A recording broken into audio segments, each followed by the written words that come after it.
अवघ्या 6 महिन्यामध्ये 1,13,236 कोटी इतकी परकीय गुंतवणूक महाराष्ट्रात मुख्यमंत्री फडणवीसांकडून राज्यामध्ये झालेल्या परकीय गुंतवणुकीची आकडेवारी एक्सपोस्ट। पुण्यामधील 3 माजी नगरसेवकांची ठाकरेंच्या सेनेमधून हकालपट्टी। पक्षध्येय धोरणाच्या विरोधामध्ये भूमिका घेतल्यामुळे उद्धव ठाकरेंच्या आदेशानं हकालपट्टी। नुकतीच या सर्वांनी फडणवीसांची भेट घेतली होती। लांजा तालुक्यामधल्या ठाकरे गटाच्या पदाधिकाऱ्यांची आज महत्त्वाची बैठक। राजन साळवींच्या भूमिकेकडे लक्ष। कोणतीही भूमिका घेतली तरी खंबीर पाठिंब्याचा पदाधिकाऱ्यांचा साळवींना शब्द। गौण खनिजांच्या संदर्भातील अधिकार आता फक्त जिल्हाधिकाऱ्यांकडे असतील। राज्यातील वाळू माफियांवरती आळा घालण्यासाठी महसूल मंत्री चंद्रशेखर बावनकुळेंचा मोठा निर्णय। वाल्मिक कराडने पवनचक्की कंपनीच्या अधिकाऱ्यांशी फोनवरून संभाषण केलं होतं। खंडणीच्या प्रकरणी अटकेमध्ये असलेल्या विष्णू चाटे याची चौकशीमध्ये मोठी कबुली। सीआयडीने न्यायालयामध्ये सादर केलेल्या अहवालामध्ये मोठा खुलासा। संतोष देशमुख हत्या प्रकरणामधील एसआयटीचे प्रमुख बसवराज तेली बीडमध्ये स्थळ ठोकून। काल तेलींनी वाल्मिक कराडची चौकशी केली। आज सलग दुसऱ्या दिवशी आढावा घेतला जाणार। वाल्मिक कराडकडून मदतनीसासाठी न्यायालयामध्ये याचिका। स्लीप ॲपनिया नावाचा आजार असल्यामुळे झोपताना ऑटो सीपॅप मशीन चालवण्यासाठी मदतनीस पाहिजे असल्याची विनंती। अर्जाच्या नंतर न्यायालयाने सीआयडीला शासकीय वैद्यकीय सुविधा पुरवण्याचंही सुचवलं। मालेगाव मनी लॉन्ड्रिंग प्रकरणाचा संबंध टेरर फंडिंग सोबत असल्याचाही संशय। 255 खात्यांमधून तब्बल 379 कोटी रुपये विविध राज्यांमधून काढण्यात आले। घोटाळ्याची व्याप्ती तब्बल 1000 कोटींची ईडीला संशय। छत्रपती संभाजीनगरचे आयुक्त जी श्रीकांत यांच्या बंगल्यावरती 1.5 वर्षामध्ये 14 कोटींची घरगुती वस्तूंची खरेदी।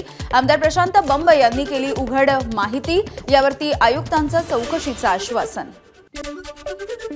छोटा राजन टोळीचा गुंड तब्बल 33 वर्षांनी गजाआड करण्यासाठी मुंबई पोलिसांना यश। राजू विकण्या उर्फ विलास बाळाराम पवार अटक करण्यात आलेल्या गुंडाचं नाव। त्याच्यावरती विविध गंभीर गुन्हे दाखल। सावित्रीबाई फुलेंच्या जयंतीच्या निमित्ताने कार्यक्रमामध्ये आज शरद पवार आणि छगन भुजबळ एकाच मंचावरती येणार। पुण्यामधल्या चाकणमध्ये या कार्यक्रमाचं आयोजन। आज साताऱ्यामधल्या नायगावमध्ये क्रांतीज्योती सावित्रीबाई फुलेंचा जयंतीचा सोहळा। अनेक मंत्री करणार स्मारकाला अभिवादन। मात्र अजित पवार उपस्थित राहणार का याकडे सुद्धा लक्ष। आज पुण्यामध्ये मुख्यमंत्री फडणवीस आणि भुजबळ एकाच मंचावरती येणार। सावित्रीबाई फुलेंच्या जयंतीच्या निमित्ताने साताऱ्यामधल्या नायगाव या त्यांच्या मूळ गावी भव्य कार्यक्रमाचं आयोजन।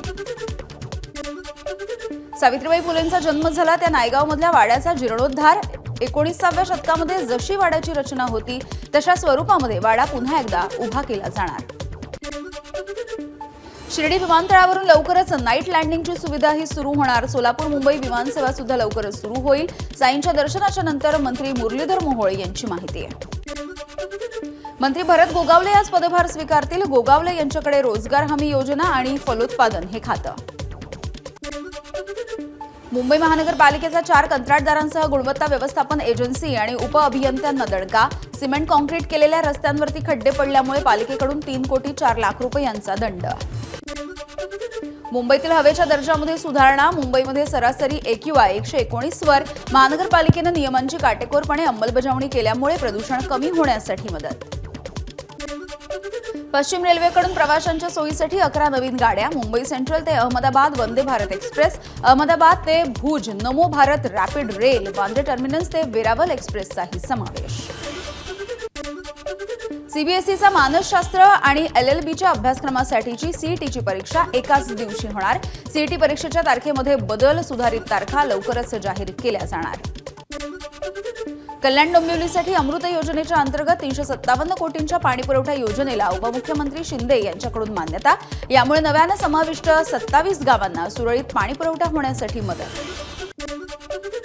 नव्या वर्षामध्ये नौदलाला नवी युद्धनौका विनाशिका आणि पाणबुडी। 15 जानेवारीला होणार जल लोकार्पण। या सोहळ्याला पंतप्रधान मोदी उपस्थित राहण्याची शक्यता।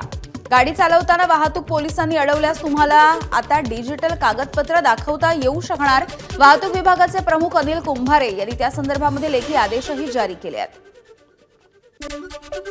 मुंबईमधल्या धारावीमधल्या टी जंक्शन परिसरामध्ये ट्रेलरची पार्किंगमधल्या 5 ते 6 वाहनांना धडक। वाहनं खाडीमध्ये जाऊन पडली। अपघातामध्ये सुदैवाने जीवितहानी नाही। चालक पोलिसांच्या ताब्यात। मुंबई सोलापूर वंदे भारत एक्सप्रेसवरती अज्ञातांकडून दगडफेक. सोलापूर जिल्ह्यामधल्या येऊर जवळ दगडफेक. सुदैवाने कोणताही प्रवासी जखमी नाही. दगडफेकीचं कारण अस्पष्ट. नवी मुंबईमधल्या सानपाडा डीमार्ट परिसरामध्ये गोळीबाराची घटना. 5 ते 6 राऊंड फायर करून आरोपी बाईकवरून फरार. 1 जण जखमी. कुर्ल्यामध्ये मुलीनंच केली आईची हत्या. आई मोठ्या बहिणीवरती जास्त प्रेम करते या रागामधून आईची हत्या. मुलीनंच पोलीस स्टेशन गाठून हत्येची दिली कबुली. एबीपी माझा, उघडा डोळे बघा नीट.